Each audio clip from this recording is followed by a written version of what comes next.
into this business. So there was no option. It had to work. It had to work. So if you don't mind my asking this. Welcome to MogulClass channel. It's about growing your business, starting up a business. Maybe you are stuck at a certain point of your business. Then you've just found your new favorite spot on YouTube. Thank you. Let's grow. Let's dive in. Let's grow together. You think about Wandia at 3 years old. What was she like? So at 3, my father, who's Kenyan, was posted to Washington, D.C. He was the commercial attaché at the Kenyan embassy in Washington. And my mother, who's Canadian, followed. And at that point, I had an older brother and 2 younger brothers. Right. And so imagine at 3, my mother was having children one after the other. So we were 4. I was the only girl. Yes.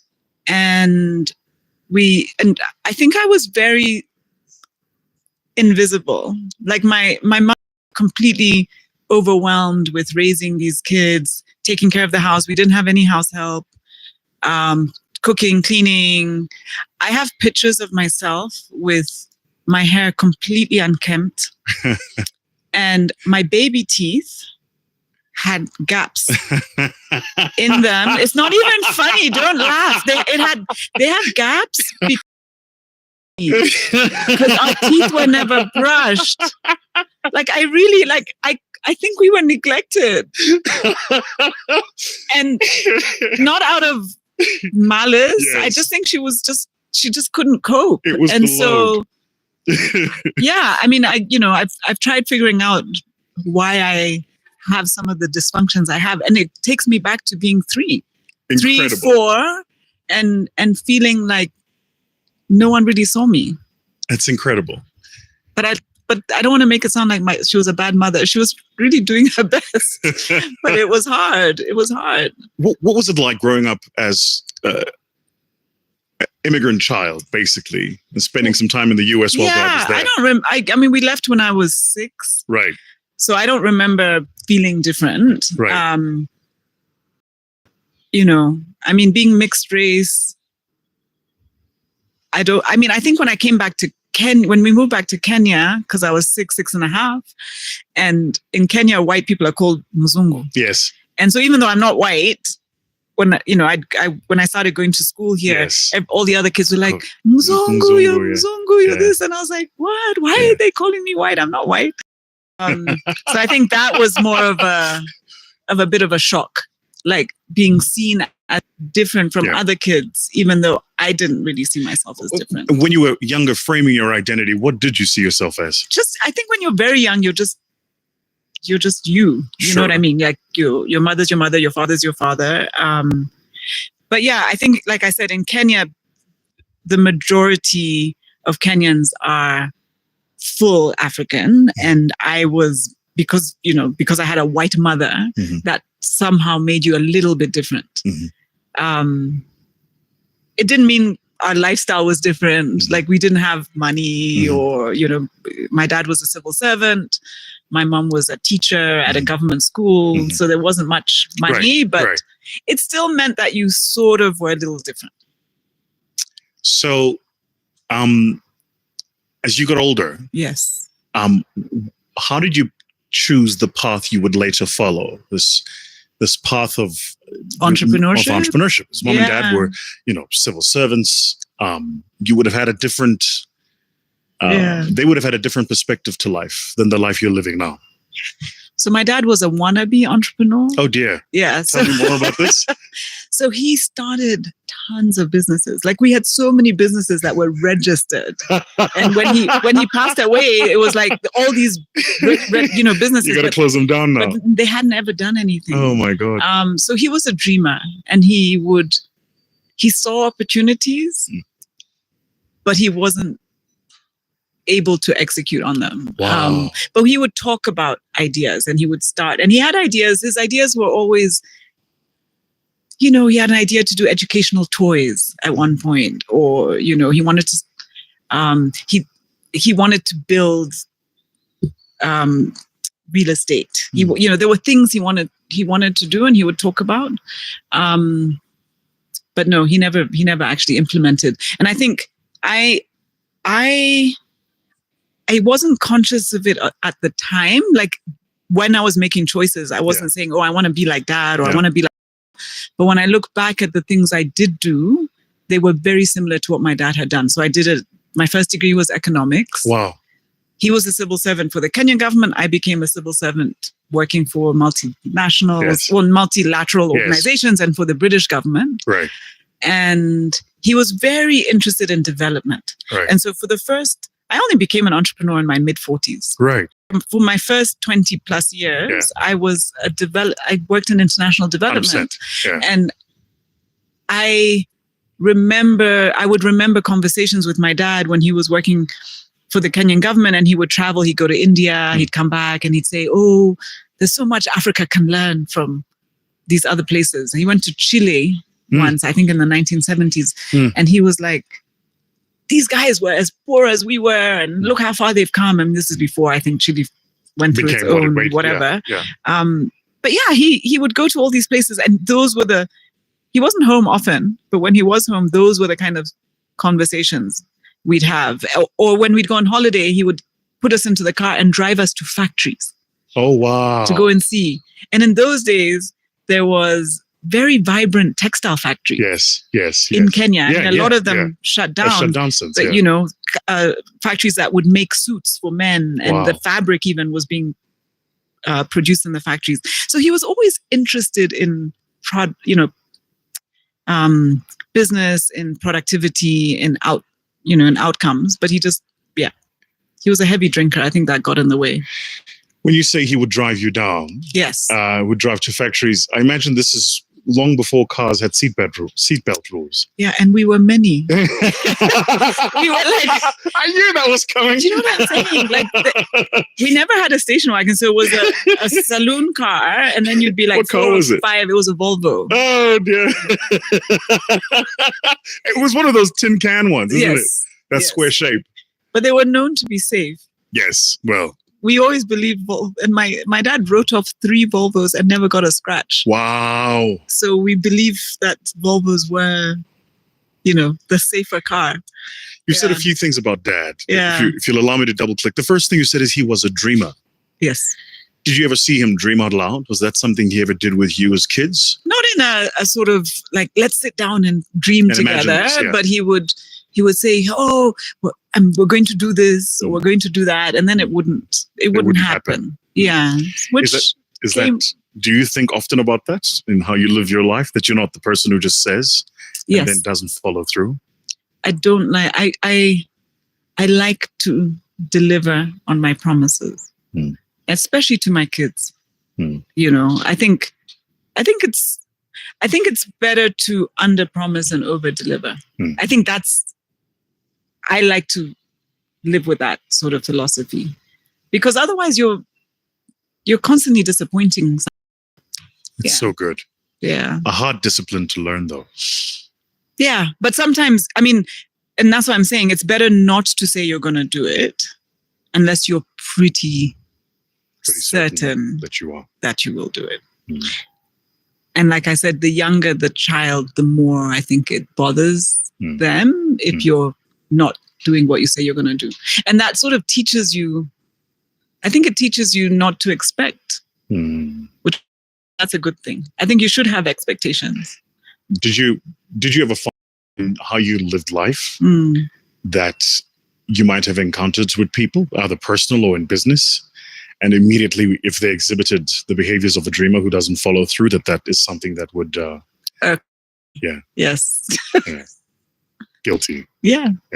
And maybe unfairly so. Yeah. Do you know what I mean? I might have I have a definite bias towards action and delivery and execution.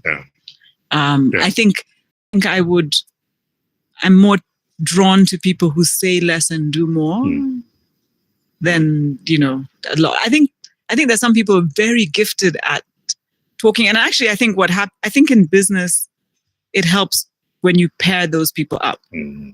So some people are great at seeing the ideas. But then if they're not good at executing, then they need to find someone to sort of work beside them who can deliver. Yeah. You said dad was a heavy drinker. How do you know?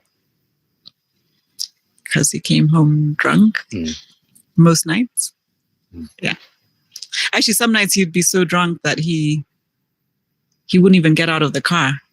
So he'd literally get the car into the... And then he's out. And then he'd pass out. And we'd wake up to go to school the next day and find him sleeping. Like in the car from the night before. Wow. Yeah. Yeah. Where was mom in all this? Working, trying to pay bills. Yeah. You know, I mean, dad provided the home. Yeah.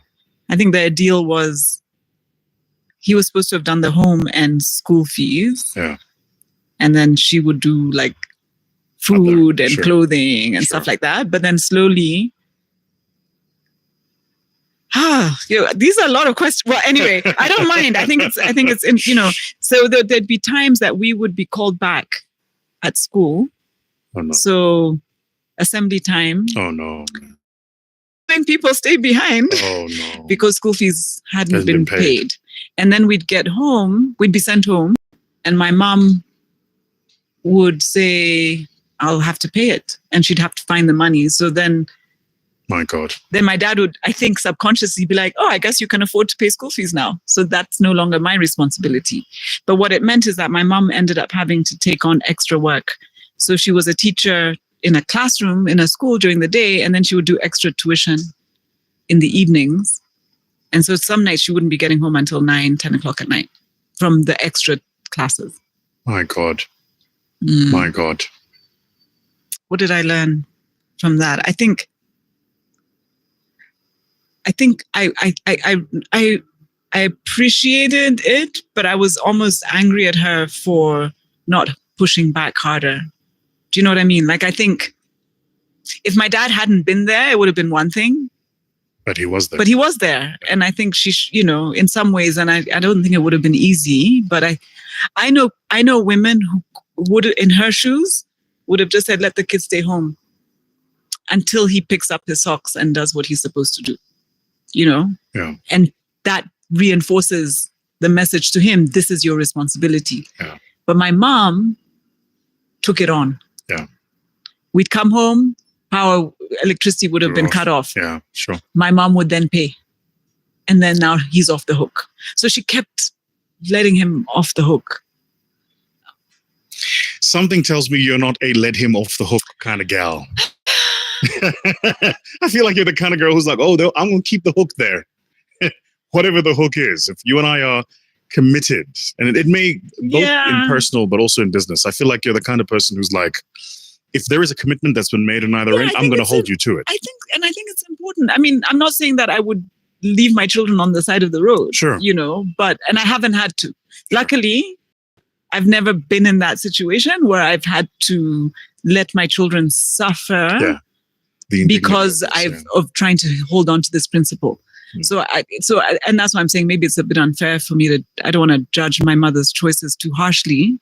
But it's complicated, you know, it's complicated. And she was doing the best she could at the time. Like, she felt that was the right decision. But I look back, I think her hardest years were when we were sort of teenagers, young, you know, sort of from the age of about 8, 9, 10 up until the end of high school, because that's when she just kept taking on more and more and more. What was your relationship like with dad? Pretty non-existent for many years. I mean, he wasn't home. He was rarely at home. And we were a bit scared of him. Like, he would come home and we'd all run to our rooms. Wow. You're kidding. Why? Because we didn't know if we'd be lectured.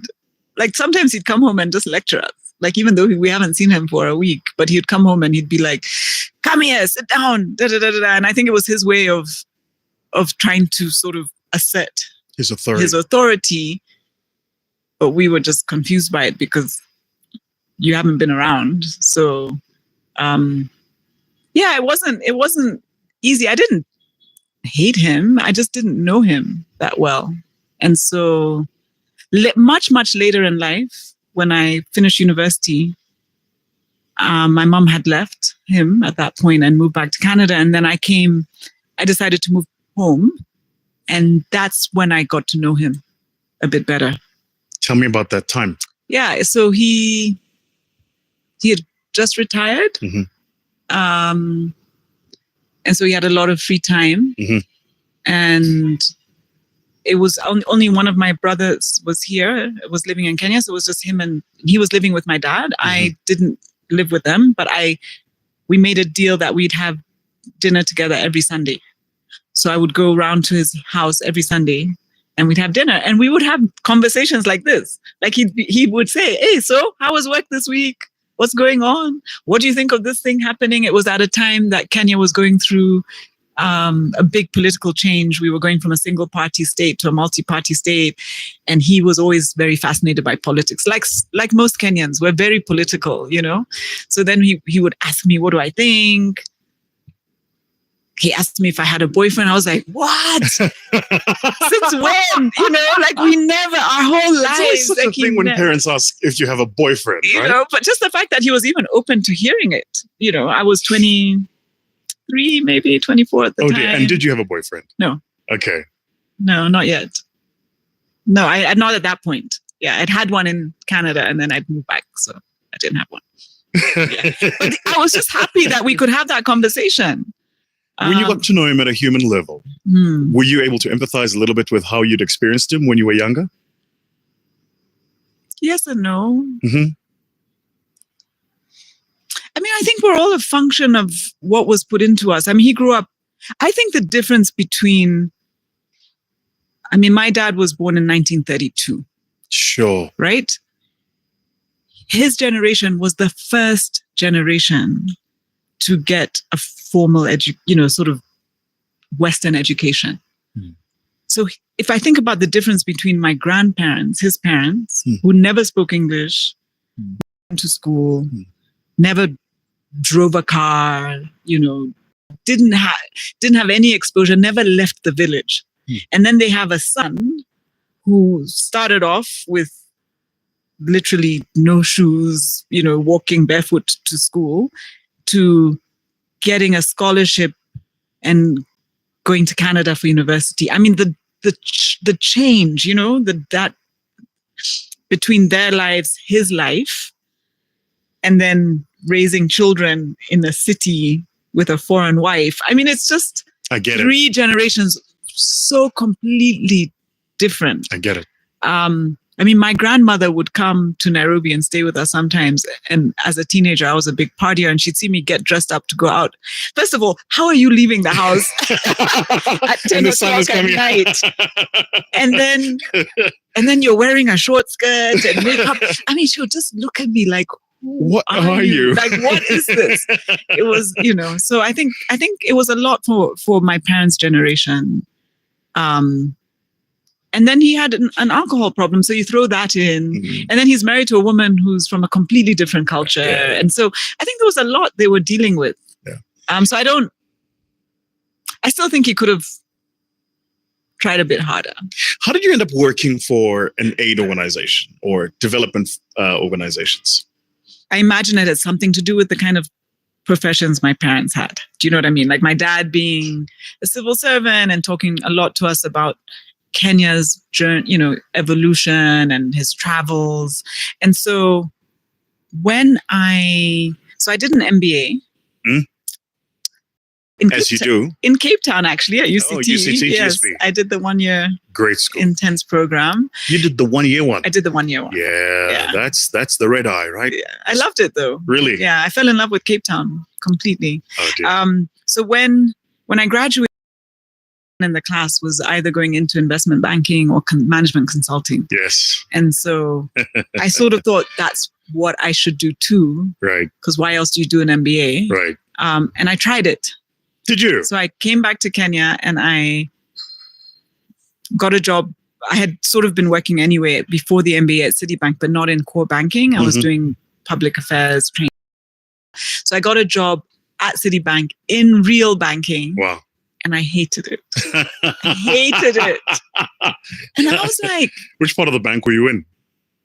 Oh God, do I even remember? Right. I mean, it was sort of relationship management, Right. But I've never been excited. And by the way, this doesn't mean there's anything wrong if you are, but I've never been excited just by the idea of making money. Like making money just for the sake of making money. Right. Yeah. I mean, I want to make money. That's, I'm not pretending I don't, but I want to make money doing something that excites me. I'm with you. I don't want to just do it because it's going to make me money. Right. So banking just didn't feel exciting. And then a friend of mine sent me a job ad for a job that was at the World Bank in Kenya. Mm-hmm. And it was to be the operations analyst for the World Bank country director. Right. And so I applied and got interviewed, got the job, and that set me down a path of working on development type programs. So the next question, yes. I really want to get you to think through. Uh-huh. When I was prepping for this, I was like, I had a look at some of the interviews that you had done, had a look at the successes that you'd had a look at your bio, your profile, what we could find online. And one of the things that jumped out at me, and this is, for me, what I can't connect with, I can't digest this part, is you have this like predictable professional life of all of these things that you did. And then almost as if one day you just wake up and go, I want to try entrepreneurship now. and not just that, you then go, and I want to try it in this industry. And I'm just like, I don't know, man. It's like, first, the industry you chose was not the industry everybody else chose, right? A lot of people of your capability, talent, and skill were going into other finance, fintech, all of the other stuff. And you chose a real industry that produces real products for real consumers, hires real people in the real economy. And not only that, but you then did it as an entrepreneur. I'm just like, what happened? Was there a midlife crisis? Was there a fight with Wandia when she was younger? Like, what happened? So it wasn't like one day to the next. Right. So yes, I think there was a bit of a midlife crisis, but the crisis wasn't around clarity on I need to go and do entrepreneurship. It was, I don't know that I want to keep doing what I'm doing. Sure. So there was first a bit of disillusionment with the kind of work I was doing at the time. And I was a development advisor for the British government working in Sudan. And I had gotten into development because I wanted to work on actual programs where we could, see impact in terms of people's lives getting better. But the challenge was in a country like Sudan at the time, this was before the South Sudan had separated. It was a purely political program. We were there just for the political purposes. And that's not my strength at all. And so we were putting money into programs that I didn't feel were really making much of a difference. And yeah, I was just less and less convinced about what contribution I could. Not that the program overall wasn't doing anything good, but just that I couldn't make a contribution. At the same time, I had become a mother. My kids were young. We had been moving around countries. We'd been in Uganda for a few years, moved to Sudan, and now we were going to move to another foreign country. And I was like, I just want to plant some roots. I want my kids to experience life, growing up around the same friends, going to a school where they can be at the same school for many, many, many years. And I had loved growing up that way, and I wanted that for my children. And so for me, the logical thing to do was to come home and move to Kenya. But because I didn't know what I was going to do, the organization I was working for said, we'll pay for you to do some coaching that will help you identify what else. I'm with you. And then I loved the coaching so much, I decided to become a coach. Oh, wow. I can see that in you. So I went and did a year-long coaching program. It was part-time, but over a year. So I did the coaching training and then the accreditation and certification. And so you're a certified accredited coach. I'm a certified accredited coach, except at no point in that whole process, did I understand what it would take to make this a profession? That for this to be a profession, I need to charge quite high rates, and I need to do back-to-back coaching sessions. Yes, ma'am. And they would be very intense. And it would drain me. Yeah. And so I didn't actually end up pursuing it. So, but I went through that whole process. Yeah. And I'm very glad I did, because I think coaching skills are very useful skills. But during that time, I've moved back to Kenya. I'm doing my coaching. I'm not really seeing that this is going to be the path forward. I started doing a lot of dance classes and fitness classes just because I had time. And so... See, this is what I mean with you. Now we went from coach to... Yeah.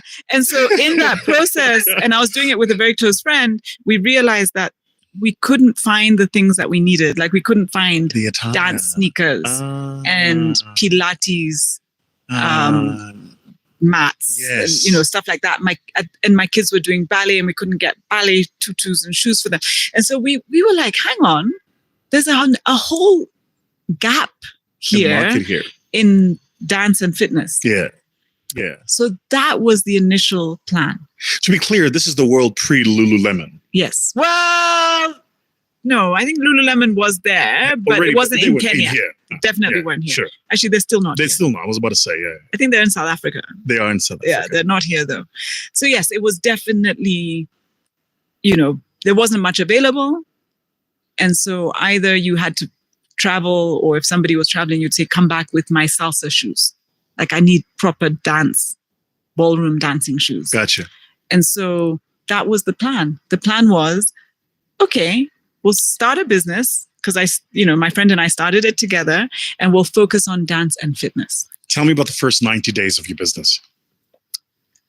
So the first 90 days it was going to be an online only business. Right. We were going to import all the product. Right. And market it through schools and teachers and dance communities. And it was going to be seamless.